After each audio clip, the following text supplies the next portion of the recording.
Triggers आज के लिए कौन से, ये भी समझ लेते हैं। दीपांशु के पास है पूरी डिटेल्स। दीप बताइए कौन से सेक्टर्स हैं या खबरें हैं जहां फोकस करना है। सीगाल पर रखेंगे नजर।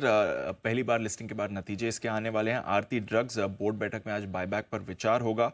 Office space solution 50% anchor lock in खत्म हो रहा है 90 दिनों वाला। Juniper hotels pre IPO investor lock in भी आज खत्म होगा। नवनीत एजुकेशन बायबैक आज इनका बंद होने वाला है। नई लिस्टिंग है इंटरआर्च बिल्डिंग प्रोडक्ट्स की, इशू प्राइस है 900 रुपए का। इसके साथ ही ओरिएंट टेक्नोलॉजीज का आईपीओ फ्राइडे को बंद हुआ। शानदार सब्सक्रिप्शन फिगर्स हैं, 150 गुना से ज्यादा ये इशू सब्सक्राइब हुआ है। रिटेल सब्सक्रिप्शन भी इस पर 67 गुना था। नतीजे आए हैं एकम्स ड्रग्स के लिस्टिंग के बाद पहली बार नतीजे आए हैं। वैसे आप कह सकते हैं घाटे से मुनाफे में आई है कंपनी, बट बेस में कुछ एडजस्टमेंट से जिसकी वजह से घाटा था। बट नेवरदलेस रेवेन्यू इनका फ्लैट ही रहा है, 5% ही ग्रोथ दिखी है। बट एबिटा घाटा था 125 करोड़ का, जो अब एबिटा मुनाफा हो गया है 125 करोड़ का।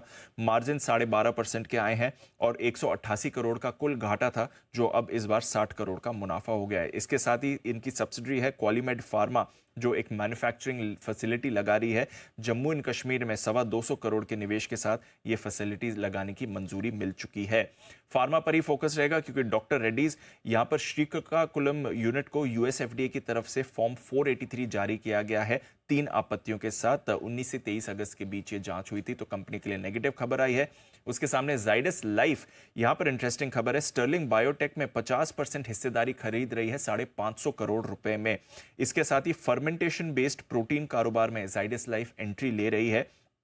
इस हिस्सा खरीद के बाद स्टर्लिंग बायोटेक और एक 50-50 जॉइंट वेंचर हो जाएगा कंपनी और स्टर्लिंग के बीच में, और ये ग्लोबल बाजारों में एनिमल प्रोटीन का उत्पादन करेगी। करीब 2 महीने में ये डील पूरी होने की संभावना है। केसी इंटरनेशनल अच्छी खबर है, 1080 करोड़ के इन्हें ऑर्डर मिले हैं। अशोका बिल्डकॉन के लिए भी अच्छी खबर है। करीब 450 करोड़ के एमएमआरडीए प्रोजेक्ट के लिए ये लोएस्ट बिडर घोषित किए गए हैं। इसके साथ ही जेएसडब्ल्यू एनर्जी इन्हें 250 मेगावाट के विंड पावर प्रोजेक्ट लगाने के लिए एलओए मिला है। अदानी इलेक्ट्रिसिटी मुंबई की तरफ से ये ऑर्डर दिया गया है। और एक अच्छी खबर है, Tamil Nadu generation and distribution company के खिलाफ एक आर्बिट्रेशन चल रहा था, जो इनके पक्ष में फेवर आया है। 120 करोड़ के क्लेम को मंजूर कर दिया गया है कंपनी के लिए। जूली स्टॉक्स पर रखनी है नजर, जहां पर जी बिजनेस की खबर का असर आपने देखा है। सरकार ने गोल्ड और सिल्वर पर जो ड्यूटी ड्रॉबैक है उसे घटा दिया है। गोल्ड ज्वेलरी एक्सपोर्ट पर ड्यूटी ड्रॉबैक 704 रुपए प्रति ग्राम से घटाकर 335 रुपए प्रति ग्राम कर दिया। सिल्वर पर जो एक्सपोर्ट ड्यूटी थी 8,949 प्रति किलो की, वो घटाकर 4,468 प्रति किलो कर दी गई है। ये हमने खबर ब्रेक करी थी पहले, और बजट में गोल्ड और सिल्वर पर ड्यूटी 9% घटी थी, बट ड्यूटी ड्रॉबैक नहीं घटाया था, जो अब घटा दिया गया है।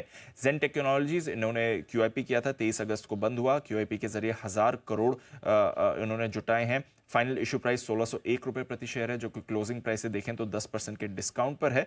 कंपनी ग्रोथ के लिए इसका इस्तेमाल करेगी। कोटक म्यूचुअल फंड के कई सारे और व्हाइट ओक फंड्स के कई सारे फंड्स ने यहां पर पैसे लगाए हैं। और जो बड़ी बल्क डील्स हुई थी फ्राइडे को, उसमें अंबुजा सीमेंट्स में हमने देखा है जीक्यूजी पार्टनर्स और एसबीआई लाइफ इंश्योरेंस ने हिस्सेदारी खरीदी अच्छी खासी, और नाइका में हमने देखा है गोल्डमैन सैक्स और एसबीआई म्यूचुअल फंड ने हिस्सेदारी खरीदी है। ओके, चलिए, तो ये तो महत्वपूर्ण ट्रिगर्स और खबरें हो गई, लेकिन दीप ये भी बता दीजिए कि निफ्टी और फुटसी, इसमें क्या बदलाव हुए हैं। तो निफ्टी 50 की अगर आप बात करें तो ऑन एक्सपेक्टेड लेवल्स ही हम देख रहे हैं। डिवीज और एलटीआई माइंट्री ये निफ्टी से बाहर जा रहे हैं, और उसके सामने ट्रेंट और भारत इलेक्ट्रॉनिक्स इनकी एंट्री हो रही है। बैंक निफ्टी में बंधन बैंक निफ्टी से बाहर जा रहा है, और कैनरा बैंक की एंट्री होने वाली है। निफ्टी नेक्स्ट 50 की बात करें तो ऑफकोर्स डिवीज और एलटीआई माइंट्री अब निफ्टी नेक्स्ट 50 में आ जाएंगे, बट इसके साथ ही BHEL, JSW energy, Macrotech developers, NHPC और यूनियन बैंक का इंक्लूजन होगा। और बाहर निकलने वाले हैं Berger paints, Colgate, Marico, SBI cards और एसआरएफ। इसके अलावा निफ्टी 500, निफ्टी स्मॉल कैप 100 और निफ्टी मिड कैप 100 में भी कई सारे बदलाव हुए हैं। साथ ही हमने देखा कि फुटसी का सेमी एनुअल रिव्यू हुआ है, और यहाँ पर कई सारे स्टॉक्स हैं जो एक्शन में आपको आते हुए दिखेंगे। 20 सितंबर से ये बदलाव लागू होने वाले हैं। फुटसी ऑल वर्ल्ड इंडेक्स में 13 स्टॉक्स को ऐड किया गया है, जिसमें से Bharat dynamics, bank of Maharashtra, bank of India, Cochin shipyard, माफ कीजिए, सेंट्रल बैंक ऑफ इंडिया, ना कि bank of India. Cochin shipyard, endurance technologies, Escorts जैसे स्टॉक्स शामिल हैं।